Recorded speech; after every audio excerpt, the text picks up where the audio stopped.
Maravilha, vamos a mais uma aula aqui no nosso curso de inferência bayesiana para concurso. Nessa aula, a nossa ideia, então, é continuar falando das distribuições conjugadas. Nós vamos exemplificar aqui o uso, então, do núcleo das distribuições, a partir da verossimilhança e usando ou estipulando uma distribuição a priori, vamos obter, então, a distribuição a posteriori, ilustrando aquela ideia que já coloquei para você, de você mesmo construir uma tabela de priores e posteriores conjugadas. Então, o que vai acontecer aqui? Vamos partir, então, Vamos continuar falando aqui dessas priores, né? Vamos partir da verossimilhança, x dado o parâmetro θ. Vamos considerar, então, que esse modelo de probabilidade tem, então, uma distribuição normal, cuja média θ é o parâmetro que nós temos interesse. Esse valor de tal é um valor conhecido, tá? Vamos considerar, então, que isso aqui é uma constante. Então, partindo da consideração de que a minha distribuição a priori para tal segue uma distribuição normal, cujos parâmetros são b e 1 sobre c, o que vai acontecer? Temos, então, aí que esses parâmetros b e 1 sobre c são valores conhecidos. Queremos, então, obter a expressão ou a distribuição a posteriori para esse parâmetro θ. Naquela ideia de que, partindo da função de verossimilhança, eu obtenho, então, a função de verossimilhança por meio da amostra, considerando o parâmetro θ, tomo, então, a distribuição a priori, aplica-se o teorema de Bayes, obtém-se aí a distribuição a posteriori. Bom, a ideia, então, é construir essa tabela que aparece aí para você. Nós vamos, então, exemplificar. Já vimos aqui o exemplo da distribuição de Poisson, da distribuição binomial, mostramos especificamente para a distribuição de Bernoulli. Vimos, então, que nos dois primeiros casos aqui nós temos distribuições da família gama, são distribuições conjugadas, né? Vamos exemplificar para você aqui o exemplo da distribuição normal. Então, nós vamos partir, então, de um modelo de distribuição ou de função de verossimilhança x dado θ, onde esse tal, mais uma vez, é um valor conhecido. Consideramos a priori, vamos obter a distribuição a posteriori. Então, o que vai ser importante aqui? Olha só. A nossa verossimilhança, então, f de x dado θ, e lembre-se mais uma vez, né, aquela nossa convenção. Quando eu escrever x, estou me referindo, então, aqui ao vetor aleatório, se não houver nenhum prejuízo aqui para a nossa interpretação. Nós temos, então, olha só, esse valor é proporcional ao núcleo de uma distribuição normal de probabilidade. Com que parâmetros? Temos, então, menos meio. Aqui nós vamos ter, por meio da verossimilhança, né, o somatório com i variando de 1 até n, do valor xi menos o parâmetro θ elevado ao quadrado.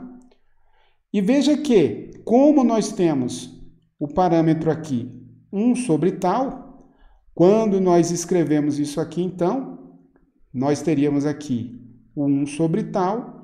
Esse valor, então, pode ficar aqui nesse numerador. Considere que estamos multiplicando por tal aqui em cima e multiplicando por tal aqui embaixo. O que nós teremos, então? Vamos, então, escrever aqui de maneira ordenada, olha só. Vamos ter, então, o tal sobre 2. Aqui, então, vai sumir esse denominador. Então, nós escrevemos o núcleo da distribuição normal dessa maneira aqui. Da mesma forma, para a distribuição a priori, nós vamos ter que isso aqui é proporcional ao quê? A exponencial. Vamos ter agora a nossa distribuição a priori. Tem os parâmetros b e 1 sobre c. Da mesma maneira, nós vamos ficar aqui com c sobre 2, que multiplica esse θ menos a média b elevado ao quadrado. Lembrando, então, que θ segue uma distribuição normal com média b e esse parâmetro aqui, 1 sobre c. Então, teremos aí a proporcionalidade para esse caso. Então, nós vimos o quê? Usando o teorema de Bayes, nós obtemos a proporcionalidade que ocorre envolvendo, então, a distribuição ou o núcleo da distribuição a posteriori.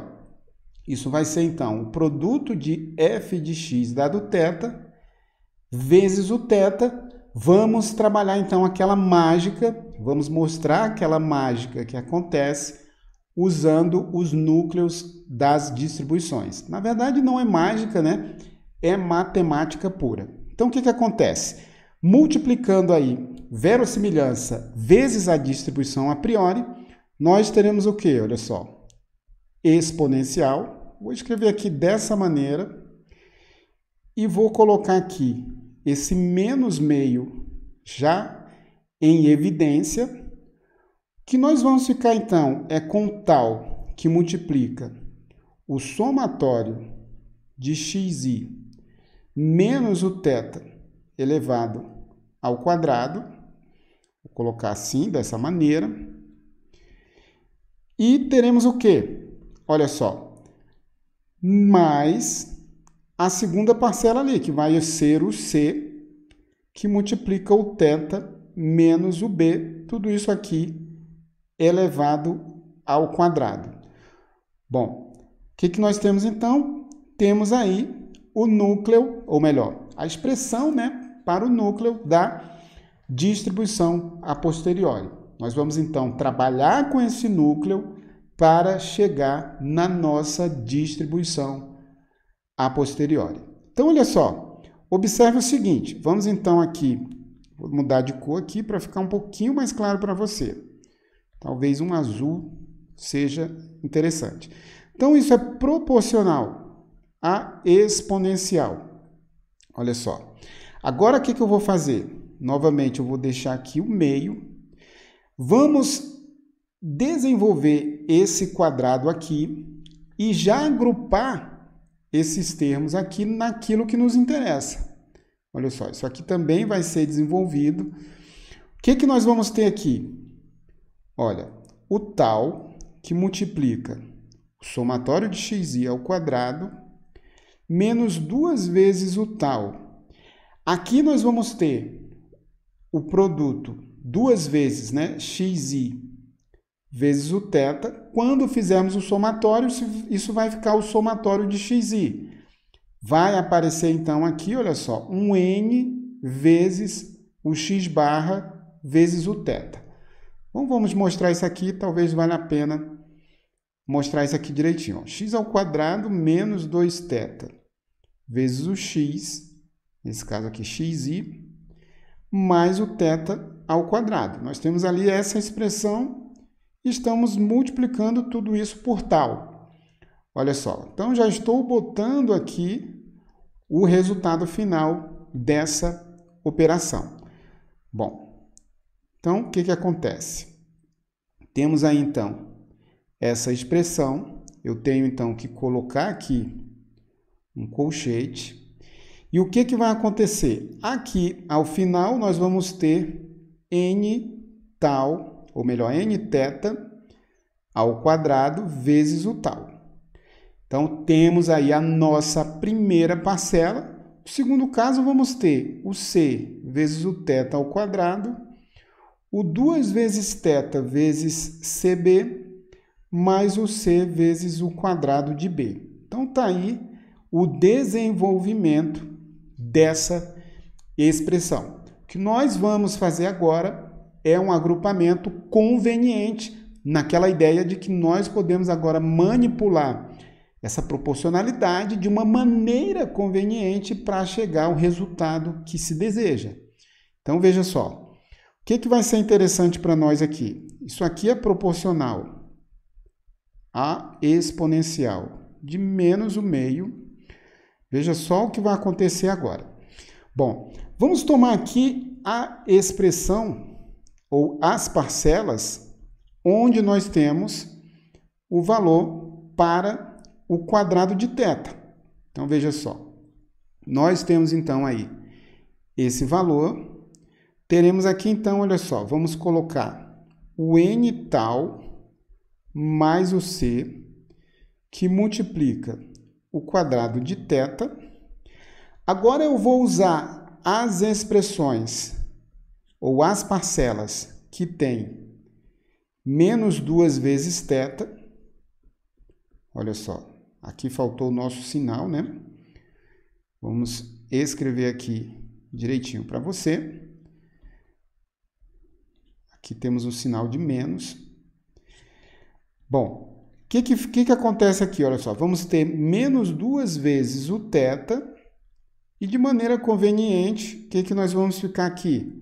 Com o n vezes o tal vezes o x barra, para essa primeira parcela, mais o c vezes o b.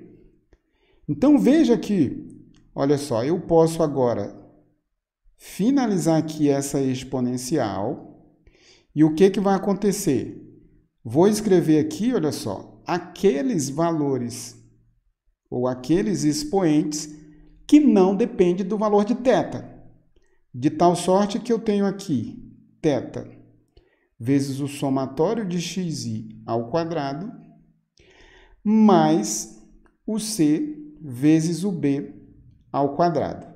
Então, veja que essa última parcela aqui, que surgiria aqui, né? Olha só, agrupando esse camarada com esse camarada, não depende do parâmetro θ. Então, de uma maneira muito conveniente, vamos fazer então aqui a matemática, e isso aqui não vai nos interessar.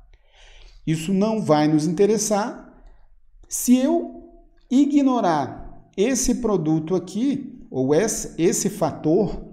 Isso não altera a proporcionalidade. E aí está a mágica que ocorre aqui no uso da obtenção da tabela de priores e posteriores conjugadas. Bom, o que eu vou fazer agora, olha só, vai ser então dividir de uma maneira conveniente o numerador desse expoente aqui. Temos aqui o numerador, isso aqui é sobre 1, né? Vamos dividir numerador e denominador por esse fator que acompanha aqui o quadrado de θ. Com isso, vamos obter então o quê? Então, vamos ver aqui. Bom, vamos lá. Então, nós temos f de θ dado x. Isso é proporcional. Então, nós temos exponencial de menos meio. Agora, olha só o que vai acontecer. Nós vamos ficar... Vou escrever aqui de maneira um pouco estranha, mas vou colocar aqui o θ ao quadrado menos 2 vezes o θ, que multiplica. Olha só, nós tínhamos aqui o nx barra vezes o tal mais o cb. Temos nx barra vezes o tal mais o bc aqui. Isso aqui, então, ficou dividido pelo n tal mais o c. Temos aqui o n tal mais o c, que era quem estava aqui no expoente θ. Então, olha só, isso aqui fechou aqui. Deixa eu corrigir isso aqui direitinho para quem tem toque, não ficar chateado. Então, vamos escrever isso aqui de maneira correta. Olha só, temos então isso aqui, de tal sorte que essa proporcionalidade continua válida. O interessante aqui de trabalhar com os núcleos é que isso aqui é uma proporcionalidade e não uma igualdade. Podemos então escrever isso aqui dessa forma. Agora, veja que para eu completar um quadrado, me falta então, nessa expressão aqui, para eu completar um quadrado aqui nessa expressão, me falta então esse fator aqui elevado ao quadrado. Lembre-se que nós estamos falando de uma proporcionalidade e eu posso tranquilamente, olha só, multiplicar isso aqui, vou multiplicar esse fator pelo seguinte, veja só, posso multiplicar por exponencial de menos meio, que multiplica, então, o nx barra vezes o tal mais o bc sobre o n tal mais o c, tudo isso aqui elevado ao quadrado. Por quê? Exatamente porque nós temos uma proporcionalidade. Eu posso multiplicar isso aqui por um valor constante. Note que nossa variável de interesse aqui é o θ. E de onde vêm esses parâmetros, né? Vimos então que o tal é um valor conhecido, o b é a média da distribuição a priori e o 1 sobre c é então o desvio padrão da distribuição a priori. Então, o que acontece? São valores conhecidos. E o que aconteceu também? Nessa etapa da estimação, aqui nós temos o x-barra, né? O x-barra também já é conhecido, dado que a nossa amostra também já é conhecida. Então, nós temos θ condicionado ao conhecimento da amostra. Portanto, uma vez realizada a amostra, x-barra é um valor constante. Então, nós podemos escrever isso aí muito tranquilamente ou de uma maneira muito conveniente para obter, então, o núcleo da nossa distribuição a posteriori. Então, o que vai acontecer? O f de θ dado x, isso vai ser igual exponencial de menos meio. E uma coisa importante também que eu estou esquecendo aqui, né? Vamos voltar aqui um pouquinho. Uma coisa muito importante. A gente dividiu, vou ter que apagar isso aqui para mostrar isso aqui direitinho. A gente dividiu tudo isso ali pelo nθ, ou aliás, o n tal mais o c, né? Então, o que vai acontecer? O nosso denominador aqui, que eu estou esquecendo, vai ficar aqui, esse expoente vai ficar dividido pelo 1 sobre n tal mais o c. Agora sim, né? Se fizermos a operação inversa aqui, nós chegamos a esse resultado aqui tranquilamente. Então, temos aí esse n, 1 sobre n tal mais o c. Vou colocar aqui, ver se consigo aqui. Menos meio, nós vamos ter nx barra tal mais b vezes c sobre n tal mais o c. Tudo isso aqui elevado ao quadrado sobre 1 sobre n tal mais o c. Então, é importante essa manipulação algébrica para a gente chegar no resultado que se quer, ou seja, a distribuição ou o núcleo da distribuição a posteriori. Isso aqui vai ser a exponencial de menos meio. Note que produto, potência de mesma base, eu somo então os expoentes.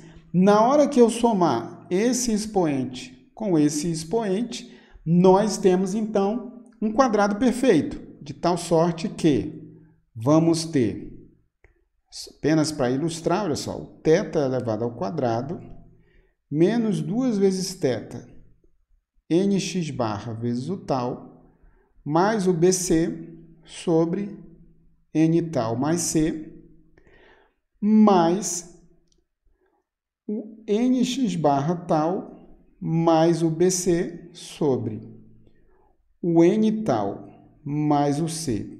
Tudo isso aqui elevado ao quadrado.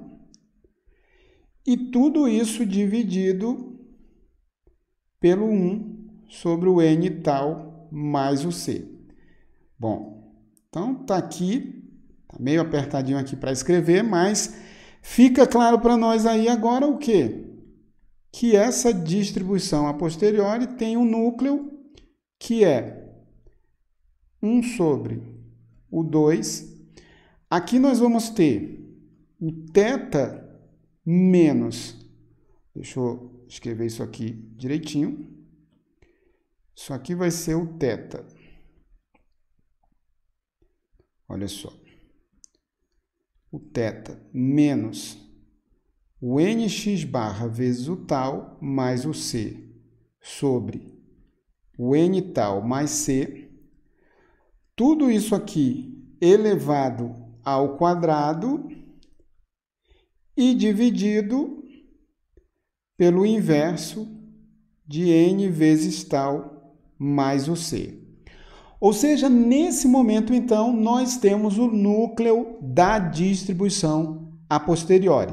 Ora, esse núcleo da distribuição a posteriori aparece aí para a gente muito claramente, olha só, que isso aqui é uma distribuição, é o núcleo de uma distribuição com média dada por essa expressão aqui, e o desvio padrão, ou melhor dizendo, a precisão, né, dado aqui por esse inverso. Então, o que nós dizemos? Nós escrevemos, então, que a distribuição a posteriori tem um núcleo dada por aquela expressão, e aquela expressão representa, então, uma distribuição normal, com uma média, que é nx barra tal, nx barra vezes o tal, mais o c, sobre o n tal mais o c, e a precisão dado por 1 sobre esse n tal mais o c. Então, nós temos aí essa conclusão. Esse é o resultado, então, da nossa tabela de priores e posteriores, que aparece aqui nessa linha aqui para a distribuição normal. Ou seja, dado um modelo de probabilidade, um modelo estatístico, tal que nós temos uma distribuição com um parâmetro θ e uma precisão 1 sobre tal, onde se tal é um valor conhecido, se nós tomamos uma distribuição a priori para o θ, que é uma distribuição normal com θ, e esse c a menos 1, temos então aqui a nossa distribuição a posteriori. Então, a ideia é que você repita cada um desses resultados aqui para obter a tabela de priores e posteriores conjugadas. Dessa maneira, se isso aparecer lá no seu concurso, isso não vai ser estranho para você e você poderá identificar muito rapidamente esses modelos ou usá-los aí na estimação bayesiana. Um grande abraço para você e até a nossa próxima aula.